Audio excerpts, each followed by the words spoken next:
రాజ్యసభ అభ్యర్థులను ప్రకటించింది కాంగ్రెస్ పార్టీ. కర్ణాటక నుంచి జైరాం రమేష్, మహారాష్ట్ర నుంచి రాజ్యసభకు చిదంబరంను ప్రకటించారు.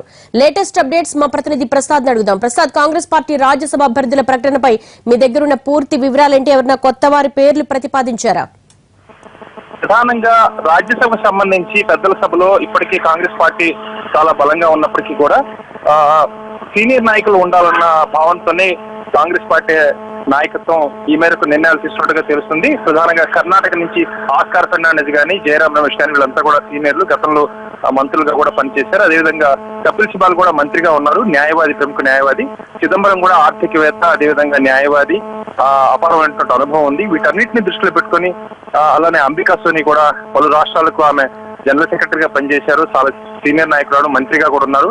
వీళ్ళంతా కూడా పార్లమెంట్ లో ప్రభుత్వాన్ని ఎదుర్కోవడానికి బాగా సీనియర్లు అయినటువంటి అనుభవజ్ఞులు ఉంటే బాగుంటుందన్న ఉద్దేశంతోనే కాంగ్రెస్ పార్టీ ఈ నిర్ణయం తీసుకున్నట్టు తెలుస్తుంది. ప్రధానంగా రాహుల్ గాంధీ కూడా వీరి వైపు మొగ్గు చూపినట్టుగా తెలుస్తుంది. ఆ మేరకు ఈ నిర్ణయాలు జరిగినట్టుగా చాలా కాంగ్రెస్ పార్టీ వర్గాల నుంచి అందుతున్న సమాచారం బట్టి తెలుస్తుంది.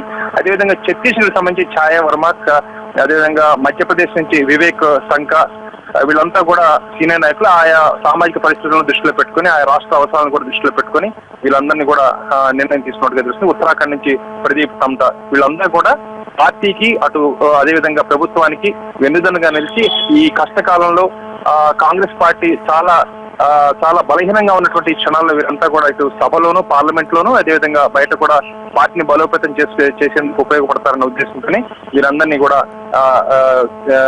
నియామకం చేసినట్టుగా తెలిసింది. ప్రధానంగా కాంగ్రెస్ పార్టీ ఇప్పటి వరకు అనుసరిస్తున్నటువంటి సంప్రదాయంగా అయితే కేవలం 2 సార్లు మాత్రమే వారికి రాజ్యసభ సభ్యత్వానికి నమోదు చేయడం జరుగుతుంది, వారిని అభ్యర్థులను ఎంపిక చేయడం జరుగుతుంది. అయితే జయరాం రమేష్ ఇది 3వసారి. ఆ విధంగానే మిగిలిన వాళ్ళంతా కూడా గతంలో పార్లమెంట్ సభ్యులు, లోక్సభ సభ్యులుగా ఉన్నారు. అదేవిధంగా రాజ్యసభ సభ్యులుగా ప్రథమంగా కపిల్ సిబాల్ మొట్టమొదటిసారిగా రాజ్యసభకు వస్తున్నట్టుగా తెలుస్తుంది.